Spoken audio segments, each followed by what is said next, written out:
Hello students, this is Sharma Hamza है from accounting. तो मैं मार्च 2026 के पेपर 32 से, जो A2 का फाइनेंशियल अकाउंटिंग का पेपर है, उस पे से मैं क्वेश्चन 3 अटेम्प्ट करूंगा। वैसे मैंने मैन्युफैक्चरिंग अपने चैनल में किया हुआ है, तो अगर आप लोग इसके कॉन्सेप्ट क्लियर नहीं है या उसका बिल्कुल नॉर्मल या रूटीन क्वेश्चन कैसे करना है, तो आप लोग मेरी प्लेलिस्ट को रेफर कर सकते हैं। देखिए, मैंने सिर्फ एक ही क्वेश्चन किया हुआ है मैन्युफैक्चरिंग का। तो this is a good opportunity to add more questions to a playlist, और आप लोग को भी मैन्युफैक्चरिंग के और क्वेश्चंस आप लोग उसके वीडियोस देख सके। और स्टूडेंट्स को सबसे जो रीसेंट पेपर का क्वेश्चन है उस पर सबसे ज़्यादा इंटरेस्ट होता है generally. And this is an interesting question, but it's not a very lengthy और long question, so it can be done in less time. Kenji owns a manufacturing business. He has prepared a rate of profit of 10% since the business started. But this is not a straightforward question, so आपकी manufacturing की understanding अच्छी होनी चाहिए, तो फिर आप लोग question में अच्छा परफॉर्मेंस दे सकेंगे। सिंस द बिजनेस स्टार्टेड तो मीन्स फैक्ट्री प्रॉफिट का रेट कुछ ईयर से सेम है। The accountant is prepared the following draft statement of profit or loss using that rate. Draft statement of profit or loss for the year ended December 2025. चले calendar year है, so that's sort of a relief. 485 opening inventory transfer price पे, transfer price purchases of finish goods भी है। Closing inventory transfer price पे, cost of sales, gross profit, factory profit. अब इसने administrative expenses में ये increase या decrease in provision for unrealised profit include किया हुआ है, जबकि वो ग्रॉस प्रॉफिट पे ही एडजस्ट होता है। तो अगर increase in profit provision for unrealised profit है तो उसने एडमिन में ऐड किया होगा, बिकॉज दैट्स एन एक्सपेंस। और अगर decrease in provision for unrealised profit होगा तो दैट्स एन इनकम, तो वो उसने माइनस किया होगा यहाँ से। तो हेड देख लेंगे, distribution cost profit for the year. Further information relating to the year ended December 2025 is as follows. Costs included machine operators wages, supervisor salaries, ये डायरेक्ट होगी, ये इनडायरेक्ट होगी। ऑपरेटर डायरेक्टली प्रोडक्शन में इन्वॉल्व होते हैं, और वेजेस है, salaries, purchase of raw material, general factory overhead, ये भी ओवरहेड है इनडायरेक्ट, और कैरेज इनवर्ट और रॉ मटेरियल तो आप लोग को आइडिया होना ही चाहिए। ओपनिंग और क्लोजिंग रॉ मटेरियल की इन्वेंट्री दी हुई है। वर्क इन प्रोग्रेस की ओपनिंग है लेकिन उसकी क्लोजिंग नहीं है। तो अब let's take a look at the requirements. सबसे पहले production cost of goods completed, यानी जो हमने गुड्स मैन्युफैक्चर किए उनकी कॉस्ट ऑफ प्रोडक्शन निकालनी है।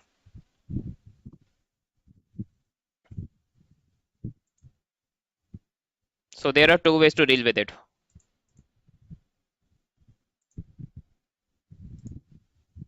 A1,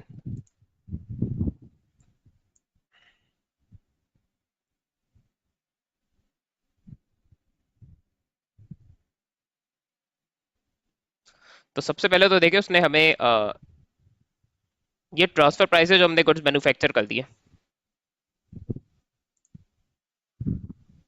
तो जो कॉस्ट ऑफ प्रोडक्शन होती है उस पर हम फैक्ट्री प्रॉफिट ऐड करते हैं,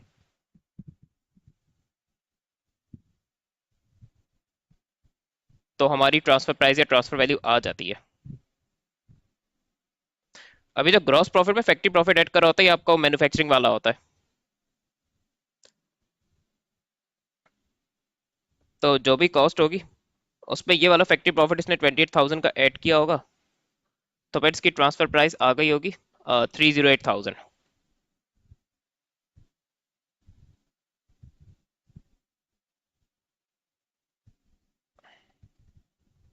तो 308 माइनस 28 से आपकी कॉस्ट ऑफ प्रोडक्शन आ जाएगी। तो कोई फॉर्मूला या कोई इक्वेशन आपको बना के नहीं करना था, दो वैल्यूज दी हुई थी, उसके उसको यूज करके बस आपको सिंपली कैलकुलेट करना था।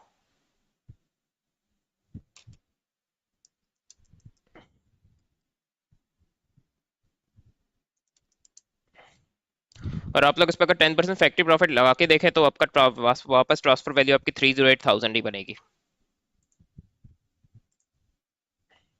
Cost of raw material consume, तो ये रॉ मटेरियल की फाइनल कॉस्ट है, कुछ वैल्यूज को प्लस माइनस करके आती है। तो और ये कैलकुलेटर तो ये आप डायरेक्ट कर सकते हैं, एब्रिविएशन यूज करें।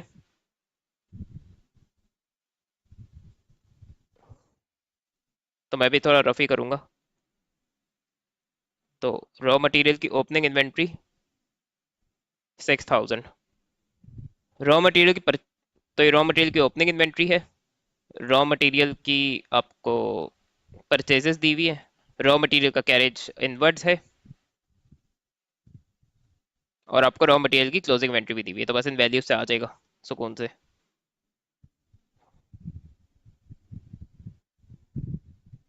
101,000। और कैरेज इनवर्ट अगर रॉ मटेरियल है तो obviously that is going to increase the purchase cost of raw material.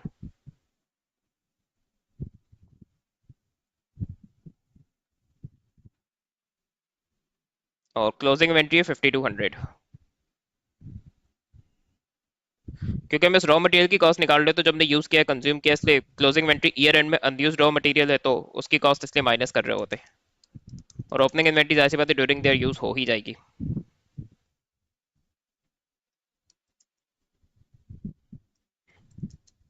तो यह है 102,500। Cost of raw material used या कंज्यूम, कभी यूज कह रहा होता है कभी कंज्यूम कह रहा होता है, आपको दोनों फ्रेजेस का आइडिया होना चाहिए। अब उसने कहा है प्राइम कॉस्ट। तो प्राइम कॉस्ट जो है हमारी डायरेक्ट कॉस्ट का जो है वो कॉम्बिनेशन होता है, उनका टोटल होता है। तो रॉ मटेरियल की हमने कॉस्ट निकाल दी एडजस्टेड। अब यहाँ आप देखें मशीन ऑपरेटर वेजेस डेव होगा डायरेक्ट। बाकी सारे इनडायरेक्ट कॉस्ट है, तो वो फैक्ट्री ओवरहेड्स के सेक्शन में आते हैं। यहाँ भी अगर देख ले तो और कुछ दिया हुआ नहीं है, तो आराम से हो जाएगा।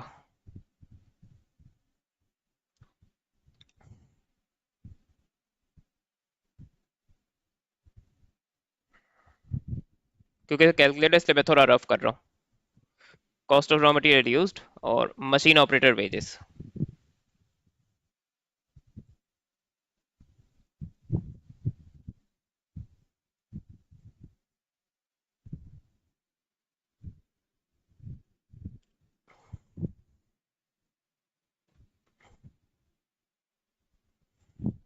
बस इन दोनों को ऐड करके आ जाएगा।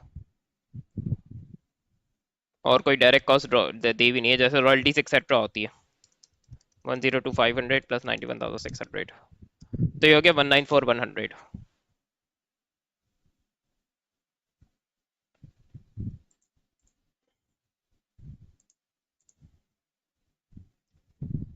Calculate the value of work in progress at December 2025।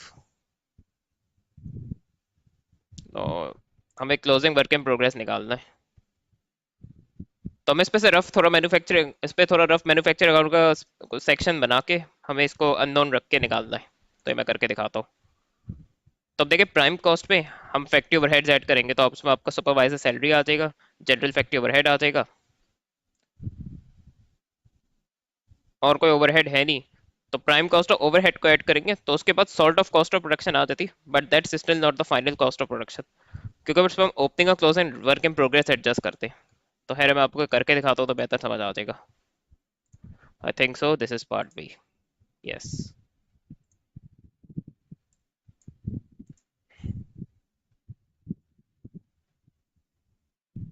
तो सबसे पहले अपना प्राइम कॉस्ट से शुरू करें इसको।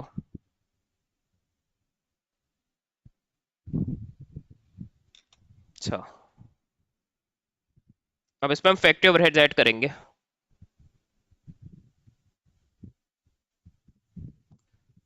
और आप लोग तो देखो एब्रिविएशन में यूज करते हैं, कुछ लिखे भी नहीं। अभी इसलिए कुछ चीजें लिख रहा हूँ ताकि आप लोग को ज्यादा क्लियर हो जाए। तो सुपरवाइजर्स, इसमें ओवरहेड्स दिए जाएंगे। सुपरवाइजर सैलरीज 23,100, इसमें डायरेक्ट ही ऐड कर दें, दैट विल सेव टाइम। 23,100 और general factory overhead.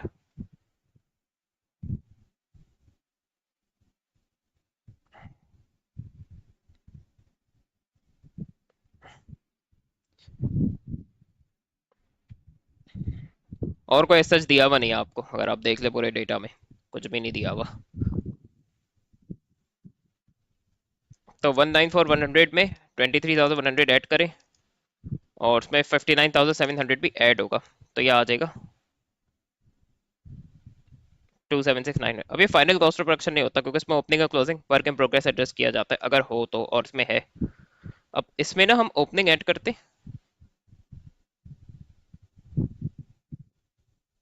This is for work in progress. तो वर्क इन प्रोग्रेस का ओपनिंग तो उसने दिया हुआ है 13,300। क्लोजिंग नहीं दिया वो माइनस भी होता है, क्योंकि ईयर एंड में पार्शियली फिनिश्ड या इनकम्प्लीट गुड्स है।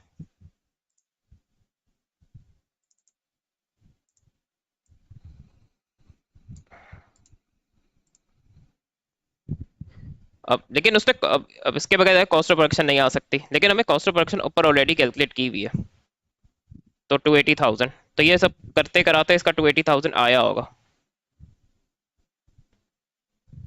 कॉस्ट ऑफ गुड्स मैन्युफैक्चर भी इसको कह रहा होता है। तो इस पे हम रिवर्स में चलेंगे।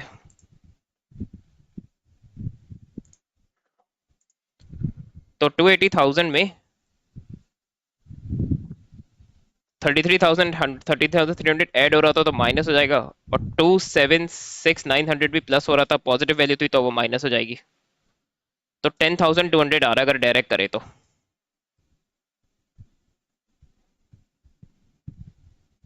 और हम ये चेक भी कर सकते हैं कि अब अगर 276,900 प्लस 13,300 माइनस 10,200, वही कॉस्ट ऑफ प्रोडक्शन आ रही है। तो मीन्स हमने सही कैलकुलेट किया है। आप लोग इक्वेशन लिख के भी कर सकते।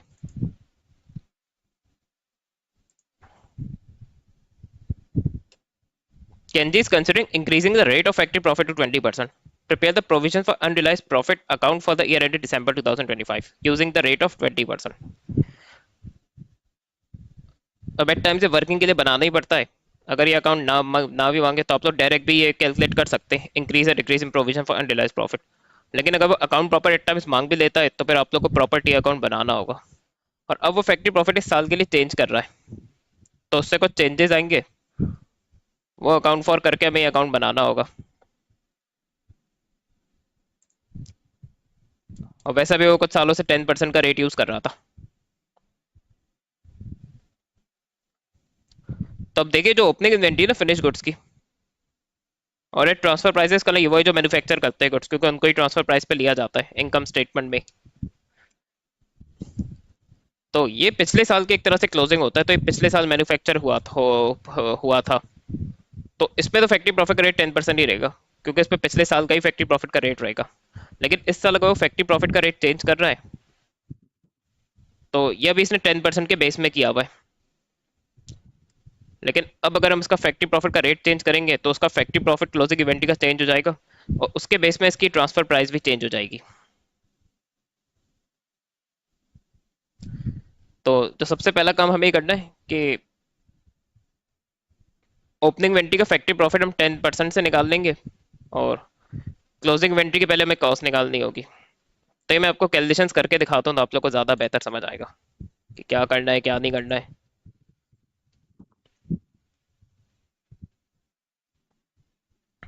सबसे पहले तो ओपनिंग इन्वेंट्री का जो फैक्ट्री प्रॉफिट है जो ओपनिंग बैलेंस आएगा इस अकाउंट में, तो सबसे पहले तो उसको निकाल लें। इसके लिए एक फॉर्मूला होता है।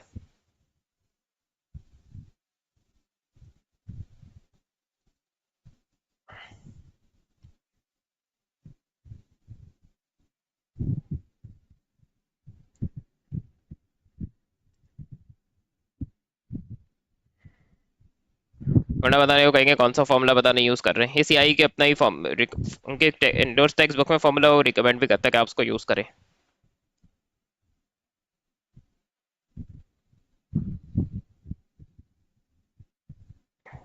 सॉरी, ये फैक्ट्री प्रॉफिट का रेट है। तो इससे हमारी जैसे उसकी फैक्ट्री प्रॉफिट आ जाता है।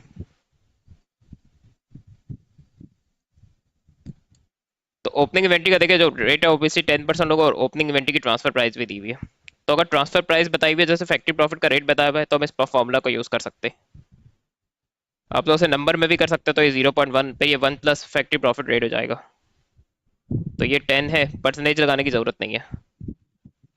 100 प्लस 10,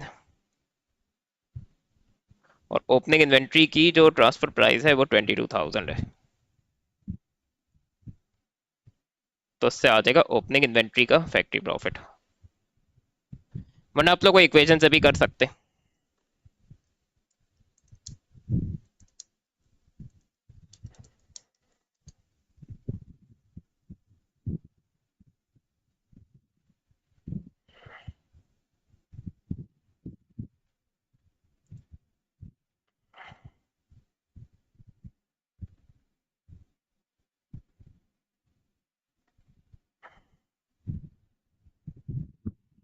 और आप लोग वरना वैसे इससे भी कर सकते हैं, cost plus factory profit is equal to transfer value से। तो ये एक मैथ से चले आप लोग को करके दिखा देता हूँ। तो उसमें कॉस्ट को एक्स एज्यूम करेंगे। अच्छा, पहले मैं इस मेथड से तो कॉस्ट निकाल लूँ।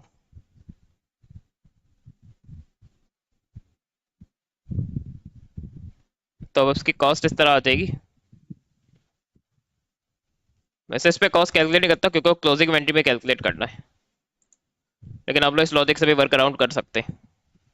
तो इसमें होगा ये कि कॉस्ट एक्स है, फैक्ट्री प्रॉफिट जो है वो नहीं पता, और एक्स पे इसने रेट लगाया होगा 10% का। तो 0.1x is equal to transfer value 22,000। तो ये 1 प्लस 0.1 1.1x हो जाएगा। तो इस पे पहले कॉस्ट आएगी ओपनिंग इन्वेंटरी की, डायरेक्ट आपको ओपनिंग इन्वेंटरी का फैक्ट्री प्रॉफिट नहीं देगा अगर आप लोग इक्वेशन से करेंगे तो ये हो जाएगा 22,000 डिवाइडेड बाई 1.1। 22,000 को 1.1 से करेंगे तो इसकी कॉस्ट जो ओपनिंग इन्वेंट्री की 20,000 आएगी। और फिर ये 22 और 2 का डिफरेंस जो है वो 22 माइनस 2 20 कर लेंगे तो आपका 2,000 का फैक्ट्री प्रॉफिट आ जाएगा इसका ओपनिंग इन्वेंट्री का।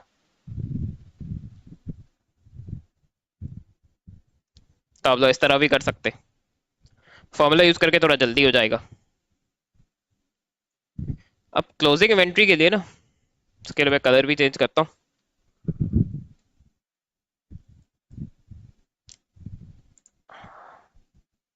अब क्लोजिंग इन्वेंट्री का पहले तो इसी फॉर्मूला को यूज करके,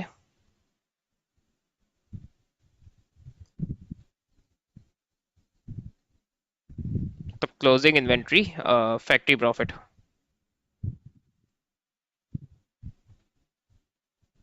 तो ये हो जाएगा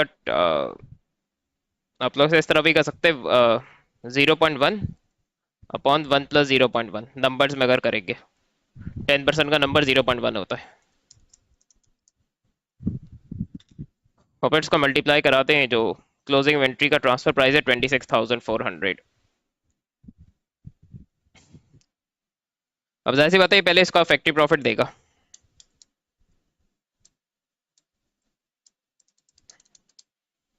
तो पहले तो वही निकाल ले। और ऑब्वियसली हमने 26,400 10% के बेसिस पे निकाला हुआ है, तो 20% तो वो करने की सोच रहा है फाइनेंशियल स्टेटमेंट से 10% के अकॉर्डेंस में बनाए हुए।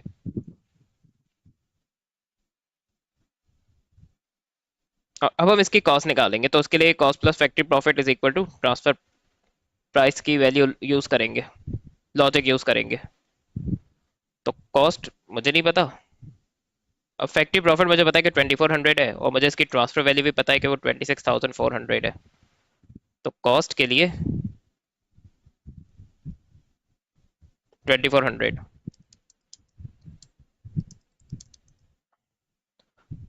तो कॉस्ट क्लोजिंग इन्वेंट्री की है 24,000। सही है। कॉस्ट तो अब चेंज नहीं होगी। अब कॉस्ट पे जो है वो दूसरा फैक्ट्री प्रॉफिट का रेट लगेगा, तो उससे दूसरा रेट लगेगा तो उससे फैक्ट्री प्रॉफिट क्लोजिंग इन्वेंट्री का चेंज हो जाएगा, और उसी बेस में इसकी ट्रांसफर प्राइस भी चेंज हो जाएगी।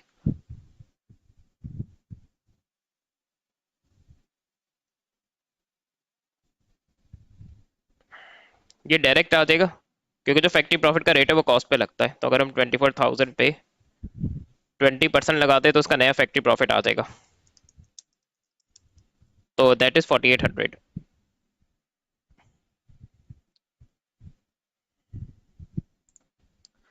तब हम बनाएंगे इसका, मैं प्रॉपर अकाउंट बनाऊंगा।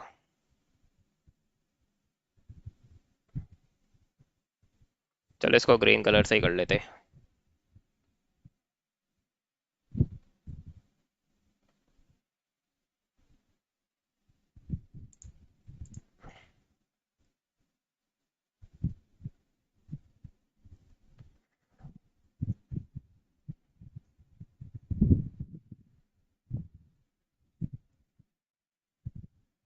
और अगर वो कुछ ना कहे तो डेट्स डालनी है, अनलेस वो कहे डेट्स आर नॉट रिक्वायर्ड। देख लेते हैं दोबारा। हाँ, उसने कुछ नहीं कहा तो डेट्स डलेंगी, फिर आप लोग को डालना होगा। और A2 में देखो उसने से लाइंस दे दी, बनाना आप लोग को टी अकाउंट खुद ही है। और ये प्रोविजन का अकाउंट है तो उसके क्रेडिट बैलेंसेस होते हैं, तो उस पे जो ओपनिंग बैलेंस है that will be the opening inventories factory profit. तो ओपनिंग इन्वेंट्री का फैक्ट्री प्रॉफिट मैंने निकाला हुआ 2000। यहाँ डिसम्बर 31 डाल दे, यहाँ भी डिसम्बर 31 डाल दे। अब जो क्लोजिंग इन्वेंट्री का फैक्ट्री प्रॉफिट होता है वो उस पर क्लोजिंग बैलेंस होता है जो अपोजिट साइड में आएगा। तो अब ये नियो यूज करेंगे क्योंकि अब 20% के अकाउंटेंट्स पर उसने कहा है अकाउंट बनाने को, तो 4800। तो अब अगर क्लोजिंग इन्वेंट्री का फैक्ट्री प्रॉफिट ओपनिंग से ज्यादा है तो ये increase in provision for unrealised profit होगा, क्योंकि क्लोजिंग इन्वेंट्री का प्रॉफिट अनरियलाइज्ड है क्योंकि अगर सेल नहीं हुआ कस्टमर को। जो ओपनिंग इन्वेंट्री का प्रॉफिट है वो रियलाइज्ड है क्योंकि ड्यूरिंग द इन्वेंट्री सेल हो जाती है। तो बिगर साइड का टोटल दोनों साइड्स पे लिखें। 4800 में से 2000 माइनस करें तो 28000 का इंक्रीज है। और इंक्रीज एक्सपेंस होता है तो यहाँ क्रेडिट होगा, और आपका इनकम स्टेटमेंट में या स्टेटमेंट ऑफ प्रॉफिट और लॉस पे डेबिट होगा इस एक्सपेंस। तो ये ग्रॉस प्रॉफिट में से माइनस किया जाएगा। एक्सपेंस के सेक्शन में नहीं जाएगा, ग्रॉस प्रॉफिट में से माइनस किया जाता है। डिक्रीज इन प्रोविजन होता तो वो पे ग्रॉस प्रॉफिट में ऐड किया जाता। और उसके बाद 2026 में इसको ब्रॉड फॉरवर्ड कर दे। सीडी को बीडी जरूर करे, अभी मैं भी भूल गया था। तो उसकी जनवरी 1 को,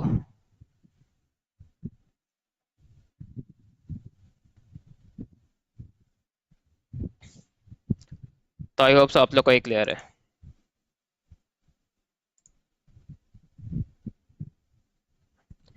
prepare revise statement of profit loss for the year ended December 2025 using the rate of 20%। इस पे थोड़ी वर्किंग्स करनी पड़ेंगी और मार्क्स कम है वैसे। तो ये मैं आपको थोड़ा क्लियर कर दूँ। अब अगर फैक्ट्री प्रॉफिट का रेट चेंज कर रहे हैं तो कॉस्ट ऑफ प्रोडक्शन पे भी जो है मैन्युफैक्चर अकाउंट के नया फैक्ट्री प्रॉफिट का रेट लगेगा, जिससे ये ट्रांसफर प्राइस चेंज हो जाएगी। ओपनिंग इन्वेंट्री की ट्रांसफर प्राइस वही रहेगी और क्लोजिंग इन्वेंट्री की भी नई ट्रांसफर वैल्यू भी मैं निकाल देता हूँ। सही है। और एडमिन में उसने प्रीवियस जो है वो इंक्रीज, अब एडमिन में ये एडमिन में जो 10% के हिसाब से इंक्रीज या डिक्रीज इन प्रोविजन आया होगा वो उसने एडजस्ट किया हुआ होगा। तो हमें वो निकाल के भी रिवर्स करना होगा। तो अब चले वर्किंग स्टार्ट करते हैं इसकी।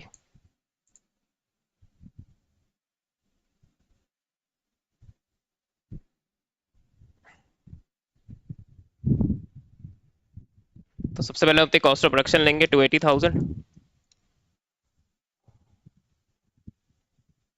सही है, अब एब्रिविएशंस में ही करूंगा क्योंकि वर्किंग्स है। अब इसमें नया मैं फैक्ट्री प्रॉफिट ऐड करूंगा। तो ये हो जाएगा 280,000 का 20%,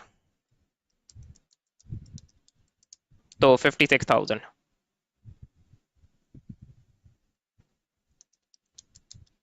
तो अब ये 336,000 है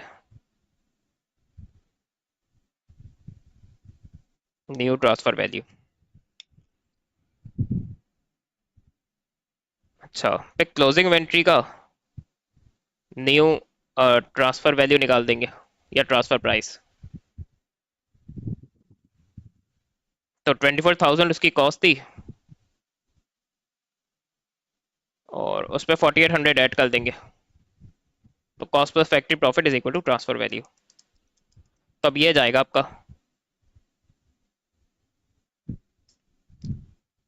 अच्छा,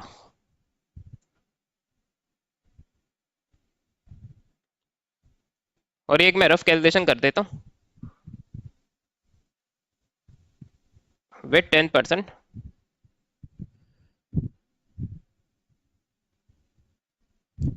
तो जो क्लोजिंग इन्वेंट्री है उसका प्रीवियस फैक्ट्री प्रॉफिट जो है वो 2400 था।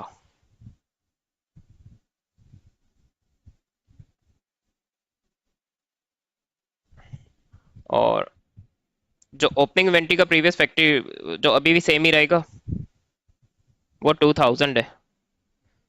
तो इवन 10% से भी जो है वो इंक्रीज ही था प्रोविजन में, लेकिन वो वैल्यू बड़ी कम थी।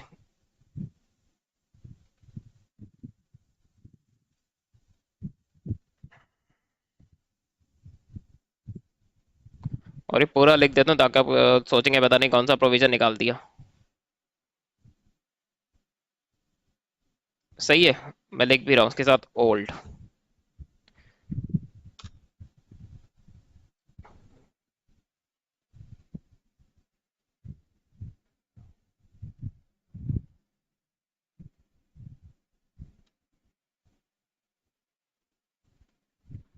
तो ये इंक्रीज इसने ऐड किया होगा एडमिन में, क्योंकि एक्सपेंस है, तो हम न्यू एडमिन भी निकालेंगे,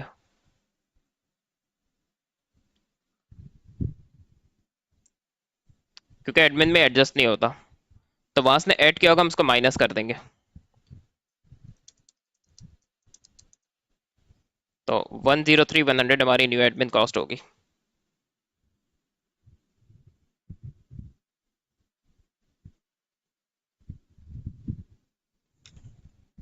तो अब एसओपीएल शुरू करते हैं, और ये उसने ज़रा फेयर मांगी है तो उसे लिए,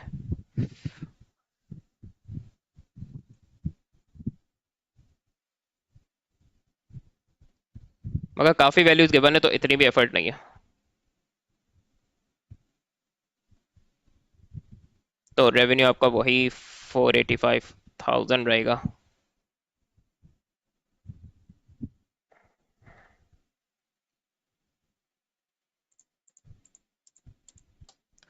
तो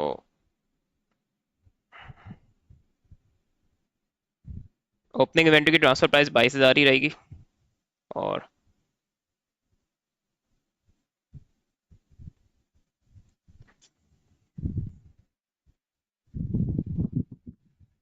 तो transfer price of finish goods, तो ये मैंने निकाला 336,000 है। और ये बाहर से भी कुछ फिनिश गुड्स परचेज कर रहा है, तो आजकल ये भी बहुत टेस्ट हो रहा है कि मैन्युफैक्चर भी करता है, कुछ बाहर से भी बाय कर रहा होता है। तो वो फिर इनकम यहीं आपका कॉस्ट ऑफ सेल्स के सेक्शन में ही आएगा। Purchase of finish goods 16,400। और कोई मसला उसने दिया बनी है तो क्लोजिंग इन्वेंट्री आ जाएगी जो फिनिश गुड्स की है। और ये नई ट्रांसफर प्राइस जो मैंने निकाली ये होगा 28,800।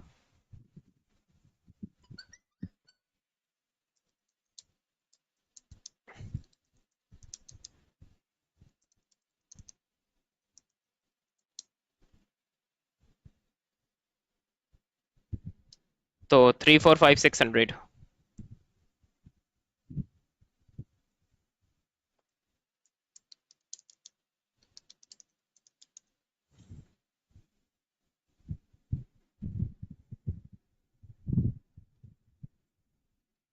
अब इस पे आप लोग नया फैक्ट्री प्रॉफिट ऐड करेंगे,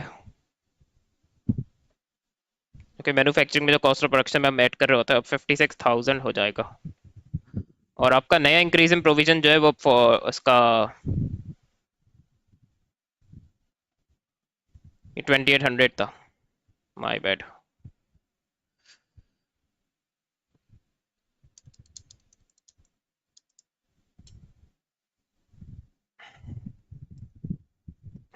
तो और ये आपको पूरा लिखना होगा,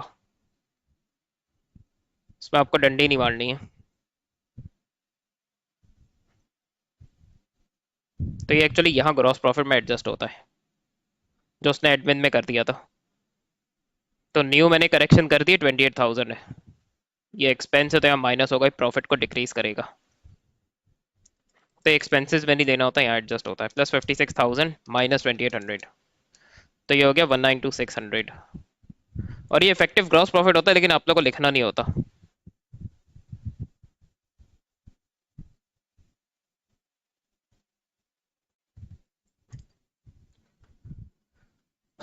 तो अब ऑपरेटिंग में जो मैंने एडजस्टेड एडमिनिस्ट्रेटिव एक्सपेंसेस निकाला है वो ले ले। अब ये फेयर है तो यहाँ पूरे वर्ड लिखने पड़ेंगे। तो 103,100। और डिस्ट्रीब्यूशन कॉस्ट्स, अब वैसे सोल ट्रेड है लेकिन उसने एडमिन डिस्ट्रीब्यूशन में क्लासिफाई करके देते तो आप लोग भी वही ले ले, वरना ज़्यादा टाइम लगता है एसओपीएल बनाने में। तो उसने इजी कर दिया आप लोग के लिए।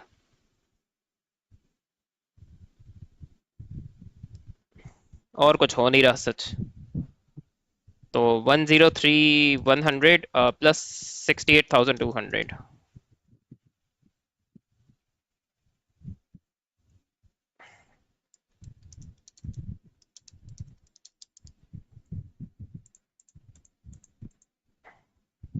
तो ये आया। देखिए इन दोनों को माइनस करा ना, ये मैं आपको एक इंटरेस्टिंग चीज दिखाता हूँ उसमें।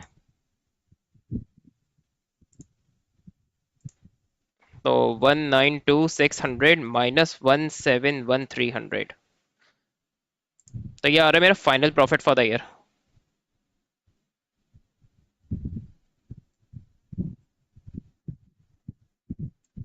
और सही 21,300, ये जरा उस पर फोकस कीजिएगा। और देखिए उसका भी previous profit for the year भी 10% से भी 21,300 है। अब जो एक्चुअली मैंने क्वेश्चन किया हुआ अपने चैनल में, उस पर इस चीज़ पे उसने डिटेल पार्ट पूछा था कि अगर फैक्ट्री प्रॉफिट चेंज करे तो, रेट चेंज करे तो प्रॉफिट चेंज होगा या नहीं। तो अगर हम फैक्ट्री प्रॉफिट का रेट चेंज करते हुए तो सर्टेन चीज़ें आपस में प्लस माइनस होती है, इस तरह कॉम्पेंसेट होती है, और उस क्वेश्चन में मैंने कैलकुलेशन से प्रूफ भी करना था, जो कि मैंने किया भी है। तो प्रॉफिट फॉर द ईयर में कोई चेंज नहीं आता। ट्रांसफर वैल्यू ऑब्वियसली चेंज हो जाएगी, फैक्ट्री प्रॉफिट चेंज हो सकता है, इंक्रीज या डिक्रीज इन प्रोविजन चेंज हो जाएगा, लेकिन final profit for the year में कोई चेंज नहीं आता, वो सेम ही रहता है। तो इसमें आप लोग अपना वो सॉर्ट ऑफ चेक भी कर सकते हैं, जिनको स्पेशली कॉन्सेप्ट क्लियर है कि अगर प्रॉफिट चेंज हो भी रहा है, आपका फाइनल प्रॉफिट यही आना चाहिए जो उसने पिछला दिया हुआ है।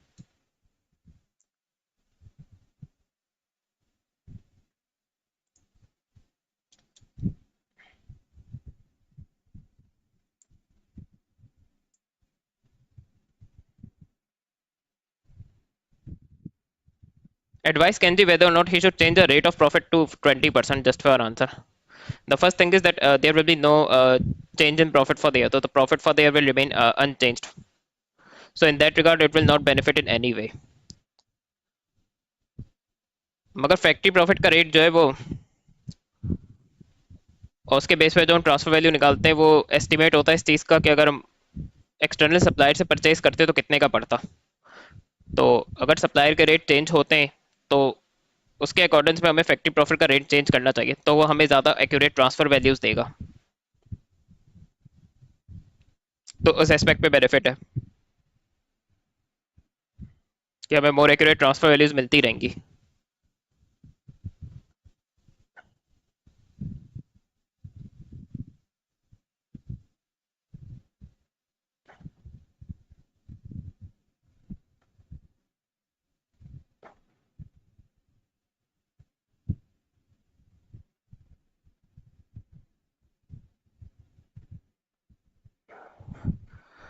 मगर ये आपका कंसिस्टेंसी के अगेंस्ट भी जा सकता है कि आप सेम एक जो रेट डिसाइड किया था आपको उसी को लेके चलना होता है।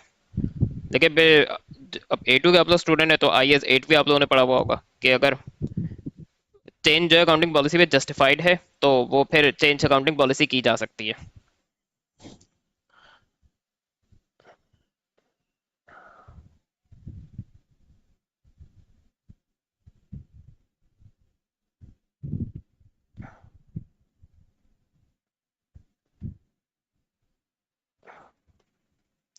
तो बस इस तरह के कुछ पॉइंट्स लिखने इसमें। तो ये मैंने आंसर लिख दिया, आप लोग और भी पॉइंट्स ऐड कर सकते हैं। प्लस ये रेट जो है वो एस्टिमेट अगर सही नहीं किया, क्योंकि ये सब्जेक्टिव होता है, जजमेंट पे बेस्ड होता है, तो अगर रेट गलत भी हो सकता है। और लोग सप्लायर के स्पेशली रेट अगर चेंज हो रहे होते रहते तो फिर ये रेट चेंज करते रहने चाहिए ताकि आपकी एक्यूरेट ट्रांसफर वैल्यूज आती रहे। Kenji plans to expand his business. He will take out a bank loan to finance the purchase of extra raw materials and additional factory machinery. Kenji wants to include the loan interest in the manufacturing account. His accountant intends to record the interest in the statement of profit or loss. Discuss why the loan interest should be recorded in statement of profit or loss rather than the manufacturing account. So the first thing is कि interest on loan जो है आपका direct cost भी नहीं है कि वो production units के साथ चेंज, जाहिर सी बात है चेंज नहीं होता। वो इनडायरेक्ट कॉस्ट भी नहीं, क्योंकि वो ना फैक्ट्री रन करने के लिए आपको ये इंटरेस्ट पे करना है, ना ही फैक्ट्री रन करने के लिए आपको पे करना है, ना उसको कोई इनडायरेक्ट रिलेशन या लिंक होगा जो यूनिट्स मैन्युफैक्चर कर रहे हैं। प्लस ये जो लोन है उनके इंटरेस्ट पेमेंट्स हैं और लोन्स हैं, ये लाइबिलिटीज़ हैं, तो इनसे बिजनेस का फाइनेंस डिपार्टमेंट लिंक डील कर रहा होता है। और फाइनेंस डिपार्टमेंट बिजनेस का जो है वो फैक्ट्री में नहीं होता, वो यूजुअली बिजनेस का जो ऑफिस है उसमें होता है। और फाइनेंस के लोग भी जो बिजनेस की एडमिनिस्ट्रेशन में काम कर रहे होते हैं। तो इट्स बेटर कि वहाँ लिए, ऑब्वियसली वहाँ लेना चाहिए इसको। और अगर लिमिटेड कंपनी होगी तो फाइनेंस कॉस्ट को ट्रीट ही सेपरेटली किया जाता है स्टेटमेंट ऑफ प्रॉफिट और लॉस पे।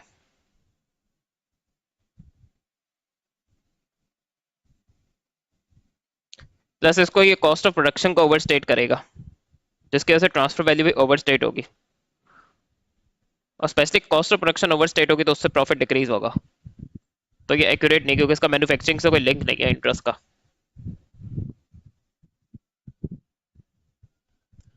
अच्छा, ये मैंने इसका भी आंसर लिख दिया है। अब ये इसने इंटरेस्टिंग पूछा, सजेस्ट स्टेट पर नीचे वादा काउंटर में go gauge the wishes of कैंजी in this matter. तो देखिए, अकाउंटेंट को जो है प्रॉपर अकाउंटिंग करनी है, अकाउंटिंग कॉन्सेप्ट्स और अकाउंटिंग पॉलिसीज को फॉलो करते हुए, और जो भी अकाउंटिंग के स्टैंडर्ड्स होते हैं, तो उसको एक्यूरेट अकाउंटिंग करने का प्रायोरिटी देनी है। तो वो ये नहीं कर सकता कि वो ओनर के अनड्यू इन्फ्लुएंस में आके जो है वो अकाउंटिंग को मैनिपुलेट, अकाउंट्स को मैनिपुलेट करे या इनएक्यूरेट अकाउंटिंग करे। सो ये वाला जो एस्पेक्ट है एथिकल फ्रेमवर्क से पूछा है, तो this is known as objectivity.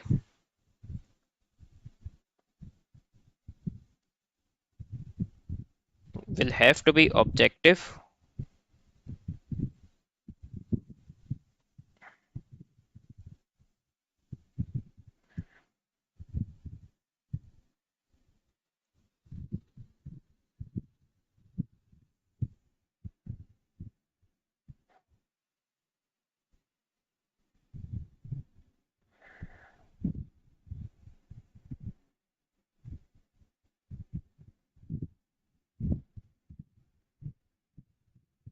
Accounting treatments, जो भी अकाउंटिंग का ट्रीटमेंट या डिसीजन मेकिंग है।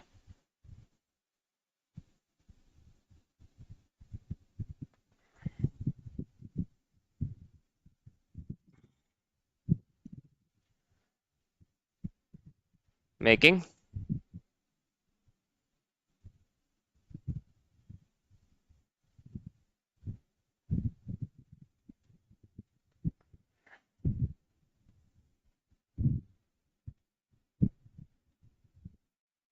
Under undue influence from business owner. तो ये तो एक्सप्लेन इसलिए करते कि आप लोग को क्लियर हो जाए। तो ओनर अगर अकाउंटिंग गलत करने को कह भी रहे, तो लेकिन जो अकाउंटेंट है उसे जो भी उसे लगता है कि जो भी प्रोफेशनल जजमेंट या थे डिसीजन मेकिंग के तौर पे जो भी अकाउंटिंग करनी चाहिए, तो वो एक्यूरेट अकाउंटिंग को प्रायोरिटी देगा और उसके अकॉर्डिंग पे ही डिसीजन मेकिंग करेगा।